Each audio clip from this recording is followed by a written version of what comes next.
My name is Danny Hale. I'm 38 years old, and I fix cars for a living at a garage called Sal's Auto on the edge of a town most people only know from the exit sign.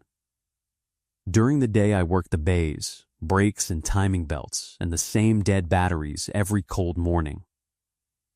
At night, when Sal's is closed and the lights are off, I keep the tow truck and run roadside calls for whatever the dispatch app sends me. I sleep in pieces. I've gotten used to it. A man can get used to almost anything if there's a reason, and my reason is 8 years old and sleeps with the hall light on. Her name is Lily. She's my whole life, and she's the reason I'm tired in a way that sleep doesn't fix. Her mother left 3 years ago. I won't spend too long on Rachel because she doesn't deserve too long, and because I've made my peace with most of it. She was there for the easy years, and gone the first time things got hard. There was a stretch when the garage cut everyone's hours, and the bills started stacking, and I came home one Tuesday to find half the closet empty, and a note on the counter that said she wasn't built for this kind of life. She was right about that, at least. She wasn't. I was. So I learned to braid hair off a video on my phone, and I learned which cereal Lily would actually eat, and I learned to do the math at midnight, counting tow calls instead of sheep. We didn't have much, but we had a thing that was ours. In the back bay of Sal's, under a gray tarp, sat a 1970 Chevelle. Rust through the rockers, no interior to speak of, an engine in boxes. I bought it for almost nothing the year Lily was born, and for 8 years it was my one piece of myself. Every Saturday morning, while other families were at soccer games we couldn't afford the cleats for, Lily and I went to the garage. I'd hand her the wrong-sized wrench just to watch her figure out it was wrong. She named the car Bluebell before we'd even picked a color. We were going to finish it together. That was the promise. We were going to finish it, paint it the blue she wanted, and drive it 3 hours to the ocean she'd never seen. I told her that so many times it stopped being a plan and started being a fact she counted on. 6 months before any of this happened, I sold the Chevelle. I want you to understand it wasn't a choice so much as a wall. Lily had to have her tonsils out. Routine, they call it, except routine has a number on the bill, and the number had 4 digits, and the insurance covered exactly none of it because of a deductible I'd never managed to meet. There was the surgery, and there was the back rent, and there was a Chevelle under a tarp that a collector 2 towns over had been offering me cash for years. I called him on a Sunday night when I'd run out of other phone numbers. He came with a trailer the next morning. I didn't let Lily see it go. I told her Bluebell went to a special garage to get finished faster. She's 8. She believed me for about a month. Then she stopped asking, which was worse. After that, Saturdays at the garage got very quiet. We still went. Out of habit. Out of not knowing what else to do with the morning. Lily would sit on a stool and draw while I caught up on work I wasn't getting paid for, and the back bay sat empty with a clean rectangle on the floor where the tarp used to be. I told myself I'd buy it back someday. I knew I was lying. A man knows the difference between a plan and a thing he says to keep from drowning. That was my life. The garage, the tow truck, the quiet Saturdays, the 4-digit numbers. I'd stopped expecting anything to change it. And then one Thursday in March, in the rain, the phone rang. The call came in just after midnight. A car dead on the shoulder of the county road, the lonely stretch out past the reservoir where the streetlights give up. I told dispatch I'd take it, kissed my sleeping daughter on the forehead, told Mrs. Pell next door I'd be 90 minutes at most, and drove out into the weather. I found the car where they said. A small silver sedan, hazards blinking weakly, half a wheel into the mud. A woman stood next to it under a useless little umbrella, soaked to the knees, holding her phone up like she could squeeze one more bar out of the sky. When my headlights hit her, she didn't relax. She got more careful. I know that look. A woman alone on a dark road does the math too. And the math is a stranger in a truck. I stopped a good distance back, left my lights on her so she could see me, and got out with my hands where she could see them. "You call for a tow?" I asked. "I'm from Sal's. I'm the one the app sent." She looked at me a long moment, then at the magnet sign on the door of my truck, then back at me. She nodded. She was maybe 35, dark hair, plastered to her face, a coat that had been nice before the rain got to it. She was shivering hard enough that her voice shook. "It just died," she said. "The lights, everything. I don't know what happened." "Get in the truck where it's warm," I said. "I'll look." The door's unlocked. She hesitated. I didn't push. I just left the door open and went to her car and got under the hood with my flash, the rain running cold down the back of my collar, and after a minute I called over that her alternator had given up the ghost and she wasn't driving anywhere tonight. By the time I'd hooked the sedan to the rig, she'd taken the warmth and was sitting in my passenger seat with her hands around the cup of coffee from my thermos that I'd told her to help herself to. Lily proof thermos, still half full. I didn't say it was probably cold.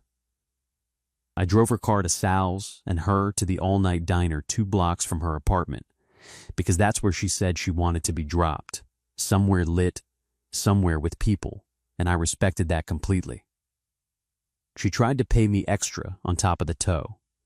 I told her the tow was the tow, and the ride was just getting a person out of the rain, and a person out of the rain isn't something I charge for.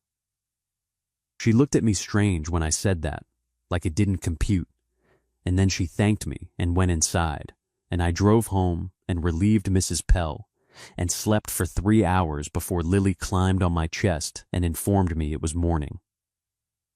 I didn't think I'd ever see her again.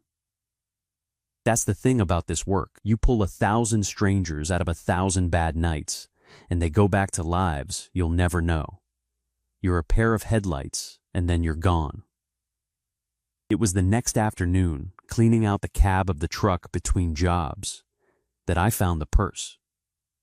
It had slid down between the passenger seat and the door, dark leather, heavier than it looked. Hers. It had to be hers. I'll tell you what I did, the same way I told you about the rain, because a story's no good if the man telling it makes himself a saint. I opened it. I told myself I was looking for a name, and that was true. But I'm a man who counts tow calls at midnight, and when I saw the cash folded in the billfold, more than I'd see in a week of rainy nights, I counted it without deciding to. I thought about the 4-digit number still sitting on my own counter. I thought about how nobody had seen me find it, how she didn't even know which truck, how easy. I thought about it for about as long as it takes to be ashamed of yourself. Then I closed the purse. I found her name on a library card and a stack of business cards held with a rubber band. Nora Bennett. She ran a little flower shop in town, the kind I'd driven past 100 times and never once walked into, because when in my life would I be buying flowers? The next morning, a Saturday, I put the purse on the seat beside Lily, and I told her we had an errand before the garage, and we drove into town to give a stranger her life back. The shop was called Bennett's, green awning, fogged up windows full of color. A bell rang when we walked in. Nora Bennett looked up from behind the counter, and I watched her go through the same thing the woman in the rain had gone through, working out where she knew me from. Then it landed. "The tow truck," she said. I held out the purse. "You left this in my cab. Everything's still in it. You should count it." She didn't count it. She took it and held it against her chest and looked at me like I'd handed her something she'd already finished grieving. She said most people would have kept the cash. I told her I wasn't most people. I was a guy with a daughter who'd know if her father came home with money that wasn't his, and I'd run out of things in my life I was proud of, but that wasn't going to be one of them. That was more than I meant to say. It just came out, the way true things do when you're tired. She looked down then and saw Lily, half hidden behind my leg, staring at a bucket of sunflowers like they were on fire. Nora came around the counter, crouched down to Lily's level, and asked her which flower was her favorite. Lily, who does not talk to strangers, pointed at the sunflowers and said the blue ones were better, but they didn't have blue ones. And there should be blue ones. And Nora Bennett laughed like that was the smartest thing she'd heard all week, and said she agreed completely. Somebody really ought to invent a blue flower. By the time we left, Lily had a sunflower wrapped in brown paper, and Nora had my name. And I had the feeling you get when something starts that you don't have a word for yet. At the door, she stopped me. She'd taken the cash out of the purse, and she was holding it toward me. Just like the woman in the doorway you'd expect. And just like you'd expect, I shook my head and said no. I told her the same thing I'd told her in the rain. The right thing isn't the right thing if you have to be paid for it. It's the only currency I had left, and I'd rather keep it than spend it. She put the money away slow. She looked at me, then at Lily holding her sunflower, then back at me. And she said the thing this whole story is named after. The thing I didn't understand for a long time. If you won't let me give you anything, she said, then let me return something to you. I thought she meant flowers for the shop, a standing order I'd never use. I thought she was being polite. I told you, I'm a slow man about some things, slower than I should be. I said something dumb like that wasn't necessary and steered my daughter out the door. I didn't know that what she'd just said would take the better part of a year to come true. I didn't know it would cost me a fight, and my pride, and nearly the whole thing. And I didn't know that when she finally made good on it, she'd hand me back something I'd convinced myself was gone for good. She started coming around. Her car needed work, that was the official reason. An alternator, then belts, then a noise she swore she heard that I never could find. She'd bring it into Sal's during the day and sit in the waiting area that smelled like coffee and rubber, and somehow she'd still be there when I rolled out from under whatever I was working on. We'd talk. She had a way of asking a question and then actually waiting for the answer, which I've decided is the rarest thing in people. Most folks ask so they can start talking. She asked because she wanted to know. Sal noticed before I did. He's a big, quiet man who's owned the garage 30 years, and one afternoon after she left, he wiped his hands on a rag and said, "That car runs fine, Danny." I said I knew. He said, "She keeps bringing it in anyway." I said I knew that too. He just smiled and went back to his office, and I stood there with a wrench in my hand, feeling like the slowest man in the county. Then, she started showing up on Saturdays. I don't know how she figured out that Saturday mornings, Lily and I were at the empty garage. Maybe Lily told her. They'd taken to each other fast, the way kids and certain grown-ups do, skipping all the parts adults waste time on. Nora would appear around 9 with a bag of pastries from the bakery next to her shop and 3 hot chocolates, even though one of us was an adult who drank coffee, and she'd sit on a stool next to Lily and they'd draw. Lily drew the same thing over and over those months. A blue car. I never said anything about it, neither did Nora, though I caught her looking at the clean rectangle on the garage floor where the tarp used to be, and I caught her looking at me, looking at it, and something passed between us that I didn't have the courage to name. The story came out slow, the way the real ones do. Over a lot of Saturdays, over her car that didn't need fixing, and the pastries, and the watching Lily draw blue cars. Her husband had died. Not recently, 6 years back, an accident. A drunk driver on a road like the one I'd found her on. They hadn't had children.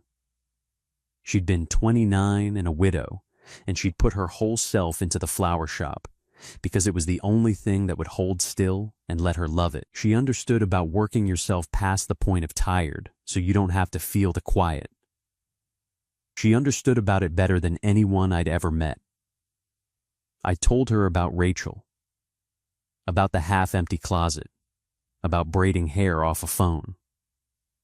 I told her about the Chevelle, which I'd never told anyone, not the way I told her. I told her about Bluebell and the wrong-sized wrenches and the ocean Lily had never seen and the morning the man with the trailer came. I told her I'd lied to my own daughter about it, and that the lie was the thing I couldn't get past, the look on Lily's face when she finally stopped asking. I told her a man's supposed to keep his promises to his kid, and I'd sold mine for cash, and I didn't know how to forgive myself for it. Nora got very quiet when I told her that. She asked the name of the man who'd bought it. I told her, not thinking anything of it, just glad to have finally said all of it out loud to someone who didn't flinch. She watched Lily draw another blue car. She didn't say anything else about it. I should have noticed. I'm telling you, I never notice in time. Here's where I nearly ruined it, and I have to tell you straight, because it's the part of me I'm least proud of, and the part the most men will recognize. About a month later, Sal mentioned, casual, that some woman had come around the garage on a weekday when I was out on a call, asking him questions. About the Chevelle. Where I'd sold it, to who, what I'd taken for it, and something in me went cold and hard and stupid. I decided she pitied me. That was the story I told myself, and once a proud, tired man tells himself a story like that, it's nearly impossible to talk him out of it. I decided that Nora Bennett, with her flower shop and her paid-off life, had been spending her Saturdays slumming with a broke single father, and now she was going to do something with her money to fix me, the way you'd fix a stray, and I would be a project she felt good about. I'd had enough of that in my life. Rachel had treated me like a man who'd let her down. I wasn't going to be a man somebody rescued. So the next Saturday, when she came in with the pastries and the hot chocolates, I was short with her. The Saturday after that, I told her Lily and I had plans, which was a lie, and we sat in our apartment doing nothing while my daughter asked 4 times where Nora was. When Nora called, I let it ring. When she came by the garage, I stayed under the car longer than the car needed me. I told myself I was protecting something. My dignity, I called it. It wasn't dignity, it was fear wearing dignity's coat, and I'd done the exact same thing to her that the drunk driver and the empty closet had taught us both to brace for. I disappeared on a person who'd done nothing but show up. It went on for 3 weeks. Lily stopped drawing blue cars. She drew nothing at all, which is how I knew how badly I'd gotten it wrong, but I was too far into the cold place to climb out. Then, on a Saturday morning in the rain, she didn't call first. She just came to the garage. She walked into the back bay where Lily and I were sitting in our awful silence, and she was angry, which I'd never seen, and under the anger she looked like someone who'd been scared. She said, "You don't get to do that. You don't get to decide for me that I'm too good for you, and then punish me for being kind." She said, "My husband died with his hand in mine, and I have spent 6 years being careful, and you and that little girl are the first thing I haven't been careful about, and you threw it in the trash because you decided you knew what I was thinking. Did you ever once just ask me?" I didn't have an answer. I said, "Sal told me you were asking about the car, about where I sold it. I figured you figured wrong," she said. And then her voice cracked, and the anger left it, and she said, "You figure wrong about yourself most of all, Danny. Come outside." Lily was already up off her stool. Some part of her knew before I did. We followed Nora out through the bay doors into the gray, rainy lot. There was a trailer in the lot, and on the trailer, under a tarp gone dark with rain, was a shape I would know in my sleep, a shape I'd uncovered every Saturday morning for 8 years. She'd found it. The week after I told her, she'd driven 2 towns over to the collector, and she'd offered to buy it back. He didn't want to sell. She went back 3 times. She'd been paying him in installments out of the flower shop money for months, all those Saturdays. All that time she wasn't pitying me. She was working to give it back. She'd had it brought to the garage that morning. The questions Sal overheard, the cold place I'd gone to, the 3 weeks I'd thrown away, all of it had been her keeping a promise I was too proud to let her keep. Lily got to the tarp first.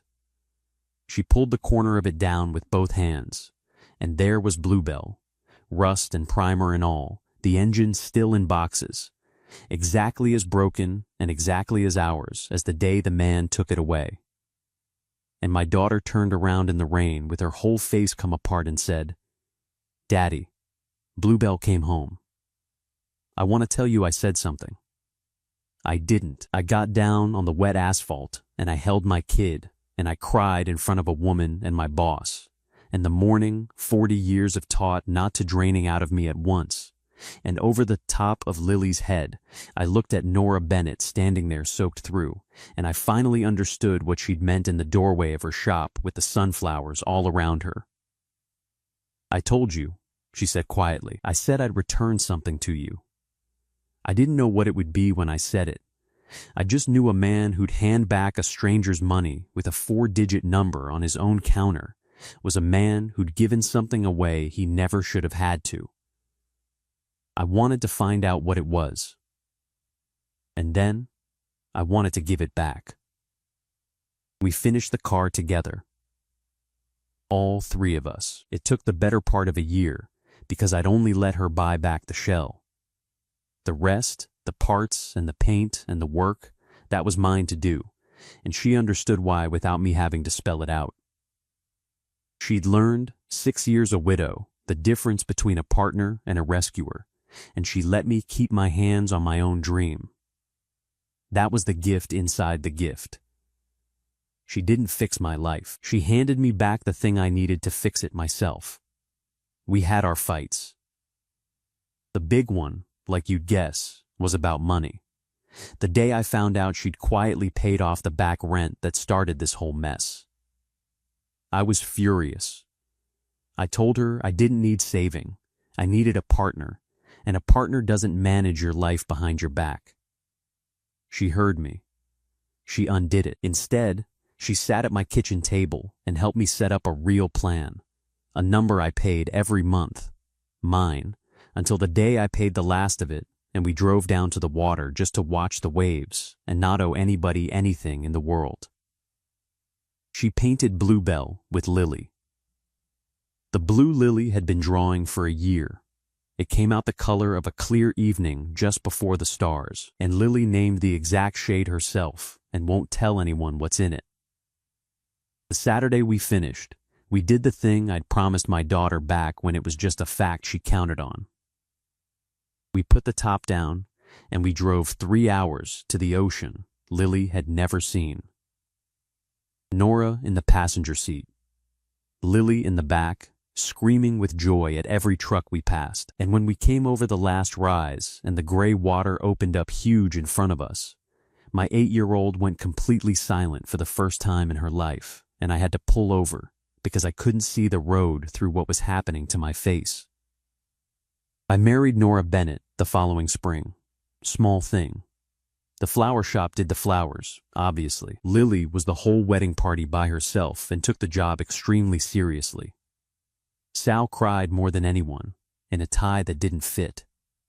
We didn't pretend to be young, and we didn't pretend the people we'd lost weren't there. Rachel wasn't in the room, but every lesson she'd taught me about what a man's supposed to do when things get hard, that was in the room, standing up next to me. It's been 6 years now. I own the garage. Sal sold it to me when he retired, and out front it says Hale and Daughter, because Lily made me, and because she's 14 now and better with an engine than half the grown men I've hired. Bluebell lives in the back bay under a clean tarp, and we take her out on Saturdays, and she's never going anywhere again. Nora's shop is 2 doors down from the garage now.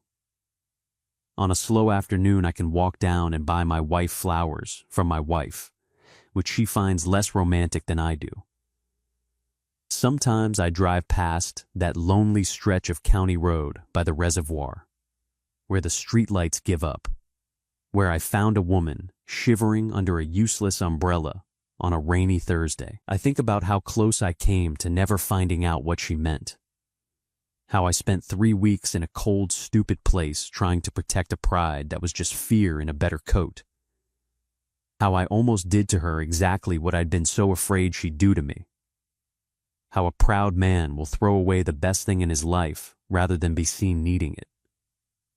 People ask me sometimes what I think I did to deserve it. A second chance, a whole new family, the dream back in the driveway. And I tell them I don't think it works that way. I didn't earn any of it by handing back a purse.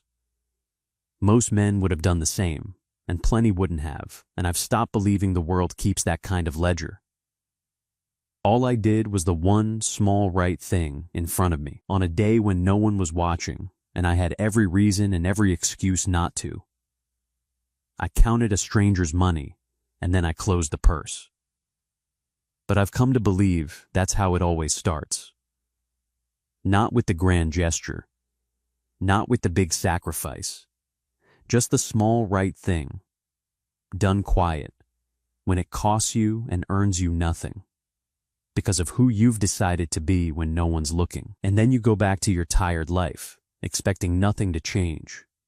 And most of the time, nothing does. But sometimes a stranger looks at you across a room full of flowers and tells you she's going to return something to you. And you spend the better part of a year too proud and too scared to find out she means the very thing you sold off cheap when you were drowning, the promise you broke to your kid, the piece of yourself you were sure was gone. So if you're out there tonight, doing the math at midnight, counting whatever you count to keep from going under, looking at the clean, empty rectangle on the floor where your dream used to sit and telling yourself it's gone for good, I want you to hear a tired mechanic tell you that you might be wrong about that. I was. You don't know which rainy Thursday is going to be the one. You just have to keep doing the small right thing and keep your pride from talking you out of being loved, and try, when it finally comes around, not to throw it away protecting yourself from the one person who showed up. Because no matter how broke you are, no matter what you had to sell, no matter how badly you've convinced yourself you've got nothing left worth anyone's time, you are still someone worth returning something to. I just had to stop being too proud to let her.